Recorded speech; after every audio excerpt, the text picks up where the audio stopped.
আমি মোহাম্মদ নজরুল ইসলাম খান, চেয়ারম্যান ২ নং গালা ইউনিয়ন পরিষদ। আজকে শুক্রবার ২৫ তারিখ সকাল ১০টায় একটা সালিশ এখানে সালিশি বৈঠক ছিল। সেখানে আসলে আমাদেরই গ্রামের একটি প্রতিষ্ঠান মিতালি এনজিও নামে যে প্রতিষ্ঠান ছিল, সেই প্রতিষ্ঠানের ৩ জন মালিক নিয়ে আমরা এখানে বসেছিলাম। এখানে আমাদের বিভিন্ন এলাকার থেকে ময়লা থেকে আরম্ভ করে আমাদের টাঙ্গাইল পৌরসভা এবং আশেপাশের প্রত্যেকটা কয়েকটা গ্রাম মিলে এখানে ৬ কোটি টাকা মানুষ জামানত হিসাবে জমা রেখেছে। সেই টাকা তারা মালিক পক্ষ দিয়ে দিচ্ছে করে দীর্ঘদিন যাবৎ এই টাকাটা দিচ্ছে না, এবং এই টাকা নিয়ে বিভিন্ন সময় জনগণের দাবি দাওয়া নিয়ে বিভিন্ন চাপাচাপির যখন হয়, তখন এই ৩ জনকে মালিককে নিয়ে টাঙ্গাইল সদর ফাঁড়িতে নিয়ে যায়। সেখান থেকে ফাঁড়ি থেকে আমি দায়িত্ব নিয়ে আসার পরে এদের কাছ থেকে জবানবন্দি শুনে এরা ৩ জনই মালিক, এই ৩ জনই এই টাকা পরিশোধ করবে বিদায় দায়িত্ব নিয়ে এরা আমার কাছ থেকে একটা সময় নেয়। আজকে ২৫ তারিখ, আজকে ৩ জনে ১ কোটি করে ৩ কোটি টাকা পরিশোধ করার কথা এবং এই টাকা জমা দেওয়ার কথা। আমরা সাধারণ মানুষের মধ্যে এই ৩ কোটি টাকা বিতরণ করব বিদায় আজকে এখানে বসছিলাম। আজকে অনেক গ্রাহক, ২-৩০০ গ্রাহক ছিল, তারাও এসেছে এবং বিভিন্ন এলাকার থেকে গণ্যমান্য লোকজন এসেছিল।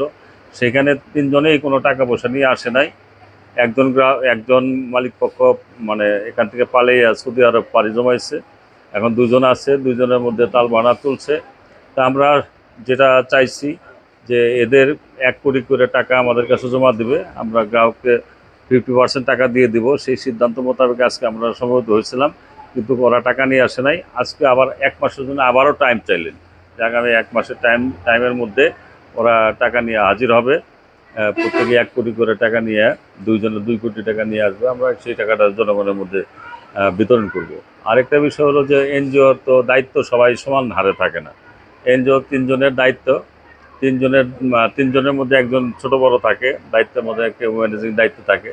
সেখানে টাকা আসলে কে কতটুকু খাইছে বা ভাঙছে তছরূপ করছে, সেটা হলো আমরা অডিটের মাধ্যমে যাচাই বাছাই করেছি। আজকে আমরা অডিটের রিপোর্টটা পেয়েছি, কিন্তু আমরা যাচাই বাছাই করতে পারি নাই। তো এই রিপোর্টটা নিয়ে আমরা ৩ জনে নিয়ে আমরা আবার বসবো। সেখানে গণ্যমান্য লোকজন নিয়ে বসে আমরা কারা কতটুকু টাকা তছরূপ করছে সেইটা খুঁজে বের করে যে যতটুকু টাকা তছরূপ করছে দায়টা তাকেই নিতে হবে, সেই সিদ্ধান্তও আমরা নিয়েছি।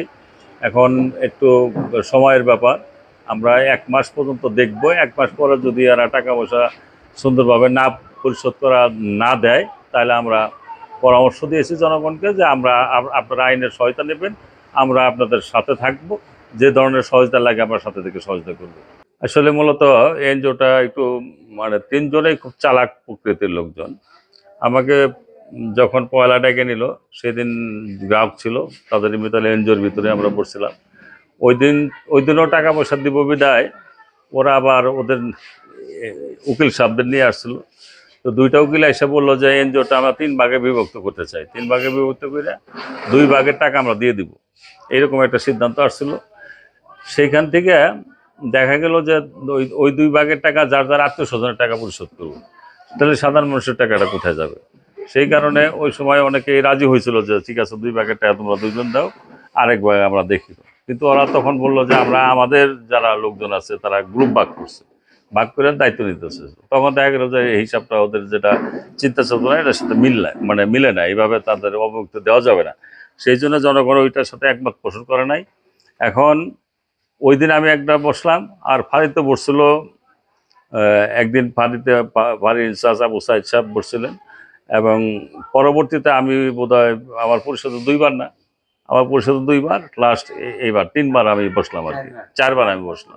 সবাই তো আমরা একমত যে জনগণের কষ্ট অর্জিত টাকা তাদের কাছে যে জমা রাখছে, এই টাকাটা ফেরত পাক, এটা তো সবাই চায়। এই জায়গার মধ্যে কোনো নাই, কারোর কোনো দ্বিমত নাই। আমরা সকলেই চাই যে জনগণ কষ্ট অর্জিত টাকা তাদের কাছে জামানত রাখছে, তারা টাকাটা কিভাবে ফেরত দেব সেটা তাদের দায়িত্ব, কিন্তু টাকাটা ফেরত দিতে হবে। ওরা এই টাকা নয় করছে, ওরা এই যে কথাগুলো হচ্ছে, ওরা আসলে সাধারণ পরিবারের মানুষ। এই সাধারণ পরিবারের মানুষ হঠাৎ করে তাদের বিল্ডিং, তারা গাড়ি নিয়ে চলে, প্রাইভেট নিয়ে চলে, তাদের হারভেস্টার হয়, তাদের ট্রাক্টর হয়, তারা মানে এই সময় এই হুন্ডা, আরেক সময় আরেক হুন্ডা। এদের যে পরিবর্তন আমরা দেখছি, সেই পরিবর্তন তো মনে হলো যে আকাশ পাইটাবান এইটা বসে আসতেছে। কিন্তু পরবর্তীতে দেখা গেল যে জনগণের টাই ব্যাংকেছে নয়ছয় করছে। এখন জনগণের টাকা ফেরত তারা দিতে পারতেছে না। জনগণ তো আসলে টাকাটা রাখছিল কিছু লাভ পাওয়ার আশায়। এবং আমি জানি যে সাধারণ মানুষ এখানে 5 লাখ টাকা তুলছে, মাস গেলে সে 5 বারং কত 60, 5 বারং 6,000 টাকা পায়। 6,000 টাকা পাইলে তার ছেলে মেয়ের লেখাপড়ার খরচাটা দিতে পারে, তার সংসারে যাবতীয় কিছু ওষুধপাতি কেনা লাগে সেগুলো তারা কিনতে পারে। এই জন্য কিন্তু 5-6 লাখ টাকায় সেখানে তারা জামানত করছে। আবার কেউ কেউ 10 লাখ, 15 লাখ এরকম জামানত রাখছে, যেখান থেকে টাকাটা নিয়ে মানে উপার্জনের কোনো সুযোগ নাই। মাস গেলে 20,000 টাকা পাই, আমি সংসারটা চালাই। এইভাবে কিন্তু টাকাগুলো আসলে মানুষ রাখছে। যখন এই টাকাগুলা যখন দিতে ব্যর্থ হয়েছে, তখন আস্তে আস্তে কানাঘুষা শুরু হয়েছে যে এখন লাভ দেয় না, এখন হলো আসল চাইলেও দেয় না। তখন বোঝা গেল যে এই টাকাটা তারা অর্থ তছরূপ, মানে যথেষ্ট পরিমাণ অর্থ তছরূপ তারা করছে। তারা একটা এনজিও, সাধারণ এনজিওর মালিক তো একটা সুন্দর 2 তলা বাড়ি করতে এটা তো সম্ভব না। সে তো এনজিও, তো কারোর মালিকানা থাকে না।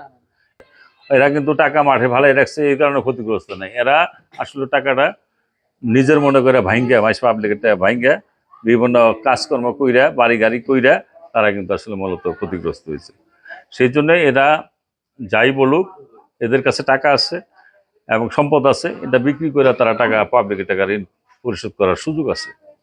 কিন্তু জনগণের সাথে, আমি জনগণের সাথে একত্রিত হয়ে এক স্লোগানে আমি বলতে পারি যে টাকা দিতে হবে, দেওয়া লাগবে। আর সম্পদ বিক্রি করার এখতিয়ার একমাত্র সরকারেরই আছে, সরকার বিক্রি করে দিতে পারে। এইটাই আজকে সালিশের মূল সিদ্ধান্তের বিষয়।